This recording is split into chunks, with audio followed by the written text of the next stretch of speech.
உங்க பசங்க கூட வெயிட் கெயின் ஆகணும்னா கண்டிப்பா இத செஞ்சு தாங்க. சீக்கிரமா வெயிட் கெயின் ஆகுவாங்க. 6 மந்த் மேல இருக்க எல்லா பசங்களுக்கும் தரல நம்ம 24 மந்த்துக்குள்ள. அதுக்கப்புறம் 6 மந்த்துக்குள்ள இருக்கவங்களுக்கு கண்டிப்பா இத தராதீங்க. ஏன்னா நம்ம எல்லா வகையான நட்ஸும், பருப்பும் சேர்த்து தர்றதுனால அவங்களுக்கு ஜீரண சக்தி ரொம்ப குறைவா இருக்கணும். குறைவா இருக்கும். கண்டிப்பா இத செஞ்சு அவங்களுக்கு தராதீங்க. அதே 6 மந்த் மேல இருக்க பசங்க எல்லாரும் இத சாப்பிடலாம். நல்லா வெயிட் கெயின் ஆகுவாங்க. நல்ல நியூட்ரிஷன் இருக்க ஃபுட்டு வீட்லயே நம்ம ஹோம்மேடா செர்லாக் எப்படி பண்றதுன்னு வாங்க காமிக்கிறேன்னா, இத எல்லா பருப்பும் நான் வெறும் 250 எம்எல் மட்டும் தான் எடுத்திருக்கேன். கண்டிப்பா நான் மென்ஷன் பண்ணியிருக்க எல்லா ஒரு பருப்பு வகையும் தாங்க பசங்களுக்கு. ரொம்ப நல்லது. 250 எம்எல் பாசிப்பருப்பு எடுத்திருக்கேன். அதுக்கப்புறம் கோதுமை 250 எம்எல் எடுத்திருக்கேன். அதுக்கப்புறம் உளுத்தம் பருப்பு, அதுக்கப்புறம் அரிசி, கொஞ்சமா கடலை, அதுக்கப்புறம் பச்சை பாசிப்பருப்பு இதையும் எடுத்திருக்கேன்னா, அது கூட கொஞ்சமா டேட்ஸ் அதுவும் 250 எம்எல் தான் எடுத்திருக்கேன். அதுக்கப்புறம் நட்ஸ், பாதாம், முந்திரி இது 2த்தையும் தான் நான் ஆட் பண்ணியிருக்கேன். கொஞ்சமா மக்கானஸ் இதெல்லாம் ஆட் பண்ணி ஒரு 3, 4 தடவை நல்லா வாஷ் பண்ணிக்கணும். நல்லா அந்த அழுக்கெல்லாம் போய் தண்ணி வெள்ளையா வர்ற வரையும் நல்லா கழுவி எடுத்துக்கணும். நல்லா கழுவி எடுத்ததுக்கப்புறம் கிளீனா கழுவுங்க. எல்லாத்தையும் நான் 250 எம்எல் தான் எடுத்திருக்கேன். நீங்க கூட அப்படியே எடுத்துக்கோங்க. இது 2 மந்த்ஸ் ஸ்டோர் பண்ணி பசங்களுக்கு நம்ம தரலாம். எந்த ஒரு ப்ராப்ளமும் ஆகாது. வீட்ல செய்றதுனால ரொம்ப ஆரோக்கியமா கூட இருக்கும். கண்டிப்பா நீங்க இத வீட்ல செஞ்சு தாங்க பசங்களுக்கு. ரொம்ப ஹெல்த்தியா இருக்கும். வெ மெயின் என்னன்னா வெயிட் கெயின் நல்லா ஆகுவாங்க. நம்ப உங்களுக்கு பிடிச்சிருந்தா பால்ல சேர்த்து தரலாம். இல்லன்னா தண்ணி ஆட் பண்ணி தரலாம்.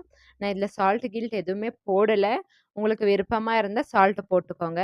நான் இத ஒரு 3 தடவ நல்லா கழுவி எடுத்துக்கிட்டு, அதுக்கப்புறம் நல்லா 4 ஹவர்ஸ் இத கண்டிப்பா நல்லா ஊற வையுங்க. ஊற வச்சுட்டு, நல்லா வெயில் அடிக்கிறதுல அப்போ இத நல்லா காய வையுங்க.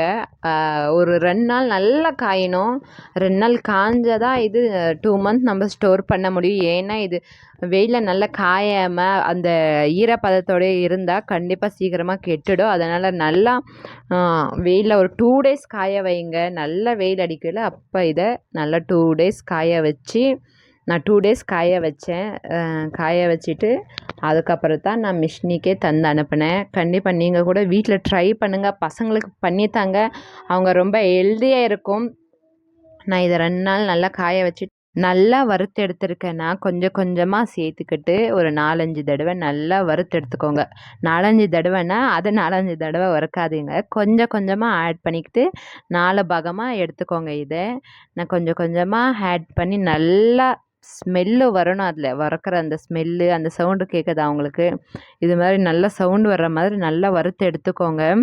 நல்லா வறுத்து எடுத்ததுக்கப்புறம் நான் மிஷினுக்கு தந்து அனுப்பியிருக்கேன்.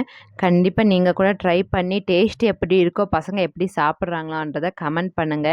நான் பாருங்க கொஞ்சம் கொஞ்சமா 4 பாகமா எடுத்துக்கிட்டு நல்லா வறுத்து எடுத்திருக்கேன். வறுத்து எடுத்ததுக்கப்புறம் வறுத்தெடுத்து நான் ஒரு பக்கெட்ல போட்டு மிஷினுக்கு தந்து அனுப்பியிருக்கேன். அவங்க நல்லா அரைச்சு கண்டிப்பா 2 டேஸ் நல்லா காய வச்சதுக்கப்புறம் தந்து அனுப்புங்க. ஏன்னா அப்பதான் நல்லா பவுடர் ஒரு 2 மந்த்ஸ் ஸ்டோர் பண்ண முடியும். நான் நல்லா ஜல்லி பண்ணிட்டு, அதுக்கப்புறம் 2 ஸ்பூன்ஸ் நான் ஆட் பண்ணி, கொஞ்சமா தண்ணி ஆட் பண்ணி நல்லா கலக்கி, அதுக்கப்புறம் நல்லா பேஸ்ட் மாதிரி என் பையனுக்கு பண்ணி தந்தேன். பாருங்க நல்லா கலக்கணும். பச்சை ஸ்மெல் இருக்கும் இது. பச்சை ஸ்மெல் போகிற வரையும் நல்லா கலந்ததுக்கப்புறம் கொஞ்சமா கட்டியாகும். அப்போ நீங்க உங்களுக்கு விருப்பமா இருந்தா கொஞ்சம் சால்ட் போட்டுக்கோங்க. அதுக்கப்புறம் பெப்பர ஆட் பண்ணி கண்டிப்பா இத வீட்ல ட்ரை பண்ணிட்டு எனக்கு கமெண்ட் பண்ணுங்க. புதுசா யாரெல்லாம் என் சேனல்